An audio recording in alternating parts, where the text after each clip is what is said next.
Back on the SportsMax Zone. Still with the NBA, the Brooklyn Nets suffered a 129-116 loss to the OKC Thunder on Sunday, with a big story being reasons behind the absence of their all-star point guard, Kyrie Irving. Now, Irving was missing his third straight game due to what the team is describing as personal reasons. According to reports, unconfirmed reports we might add, the six-time all-star is physically fine, but was upset after last Wednesday's storming of Congress in Washington, D.C. by supporters of Donald Trump.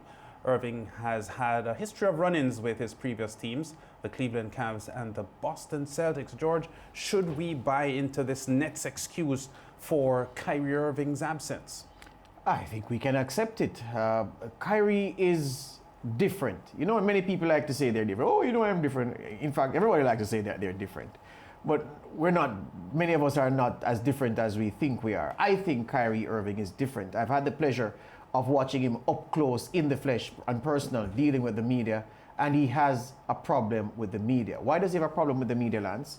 This you can trace back to when he demanded a trade from the Cleveland Cavaliers, and the Cavaliers and LeBron-loving media in Cleveland gave him a hard time because they're saying, wait, how can you have helped to take a franchise to 3 consecutive NBA finals and then want out in the way that you have asked to be let go? It's not as if you're living under the shadow of someone who wants to suffocate you. LeBron is arguably the most accommodating superstar of all time, and he's giving you your platform to shine. You have everything you want here. You're playing with the best player in the league as your sidekick. What's the problem with you? And things took a turn for the worse there. He went to Boston, and because of the soaring of the relationships with the media, there are key people in the media who, as they would say in British politics, Lance, and you're familiar with this phrase, Kyrie Irving was being briefed against, meaning that stories were being spread about him to injure him. In another way, in standard English, you say that Kyrie Irving was traduced. His reputation was damaged behind his back. So he had it out for certain people. The story went that, in Boston, he would be prone to mood swings, and that players walking into the dressing room would have to be walking on eggshells because you didn't know what kind of mood Kyrie was in, and so you didn't want to disturb him, you didn't want to anger him. This issue was brought to the Celtics management. The players came out and said, well, nothing is true. But so this narrative around Kyrie Irving was building from Cleveland. Big stars of US media, Stephen A. Smith from ESPN, spoke about things about Kyrie that weren't positive. Well, based on what his sources were saying to him, Charles Barkley criticized him. Well, everybody on TV criticized him. The criticism has followed him into the Nets, and so he is taking time off, and people are not looking at what the Nets organization says is the reason. They're looking beyond that because they're looking at the narrative that has been built up around Kyrie by those who have been critical of him since his time in Cleveland. Yeah, one of the words you used just now is explaining that you think Kyrie Irving is different. He's different because of the kind of behavioral pattern he displays. I think another term that would be accorded to him would be misunderstood. Sometimes people use that word as well, misunderstood when someone is different. But how would you explain him, apparently based on the reports that we've gotten, calling his teammates to say he would be absent from the game against the Philadelphia 76ers and not tell the coach? I'm not sure about that, because I looked at that and I'm saying, and that's why I set it up to say that briefed against traduced. Yes.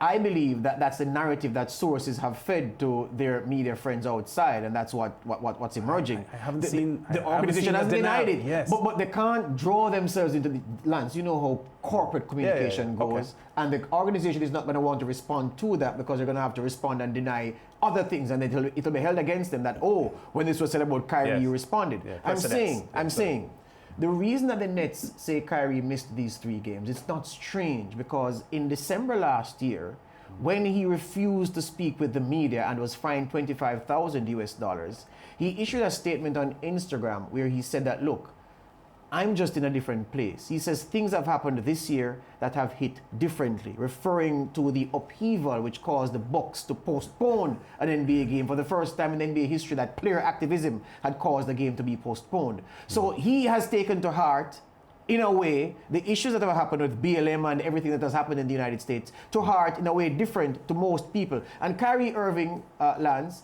I know you're not big on rap music. You're a deep music man. You're a scholar in music, but not rap music. But Kyrie Irving is almost like Kanye West. People say they are mad. People say they are this and that and that. But they think too deeply. They are misunderstood. And as someone pointed out, and I found a post that I've been saving for the show, they say, well, we criticize this man. Many people who have better reputations in the media than Kyrie haven't done for Black Lives Matter or for people in need than Kyrie has done. Let me just read something quickly for you. In 2020, not 2021, Kyrie Irving donated $573,000 to New York City to help with the preparations to fight COVID-19. That's off his own money, yeah? He donated 200,000 meals to Beyond Burgers, a New York City food bank. He started a $1.5 million fund to help the ladies in the WNBA who had difficulty getting paid during the suspension of basketball. He produced a TV show calling for justice for Breonna Taylor, the lady who was shot in her bedroom by white police personnel and who everybody's walking around with t-shirts saying justice for Breonna Taylor. He did something. And then he donated 50,000 COVID-19 masks. So yes, you may say, well, it's image management on behalf of his PR, but they could have done one thing.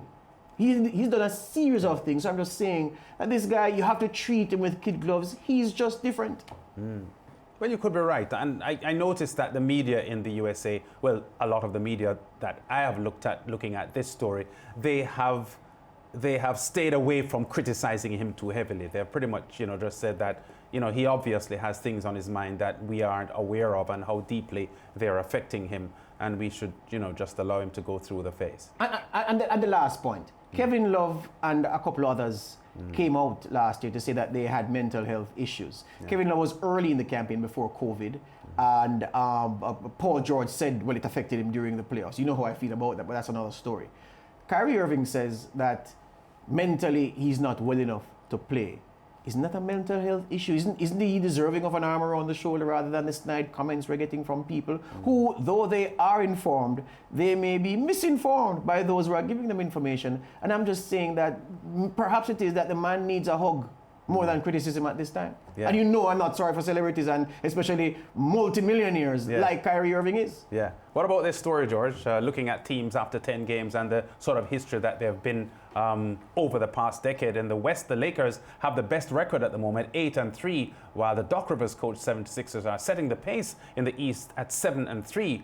Do you ever wonder if very early season form has any bearing on a team's championship prospects? Well, we have looked at the last NBA champions to see what their record was after the first 10 or so games of their successful season, something that you've been looking at, George. Yeah, so the Mavericks in 2010-2011, this was Dirk Nowitzki's Mavericks, Mark Cuban's biggest achievement of his business life. So 3 losses over those first, what are those, those are 11 games?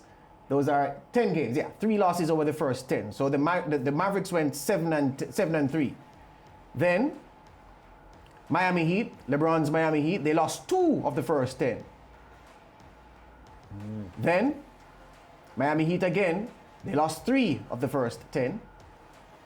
Spurs, 1 of the first 10. Then, Warriors, 2 of the first 10. And those were 2 back-to-back losses. Cavs, they lost 2 of the first 10. Warriors again, 2. The Warriors again, they lost 3 times in the first 10. The Raptors lost 1 of the first 10. And the Lakers, they lost 2 of the first 10. Lance, this makes a lie of that statement, Mr. Director, thank you very much. This makes a lie of the statement that, oh, it's early season, if you lose now, it doesn't matter. No, because what we've seen, and we have enough entries in the data set to form a trend and to make a conclusive statement based on the trend. The Statistics 101, they teach you that in first year at university, Lance. These, well, you know this in life and beyond. These numbers prove that the most successful teams don't lose more than 3 games of the first 10. Early season form matters. In the same way that Black Lives Matter, Lance, early season in the NBA matters. And the numbers don't lie, my friend, do they? Yeah, they don't. So the fact is, based on the statistics that we've looked at for the past 10 years, is that the teams that eventually win the championships give you very early indicators in the season that they're going to be hard to beat. Excellent. Good work, Orin Buchanan. Thank you very much for that. And viewers, remember, you saw that analysis first right here on the SportsMax Zone, yeah? Lance, you're going to do results from Sunday? Okay, let's look at them now. Lots of games on Sunday night. The Pistons beaten by the Utah Jazz, 96-86.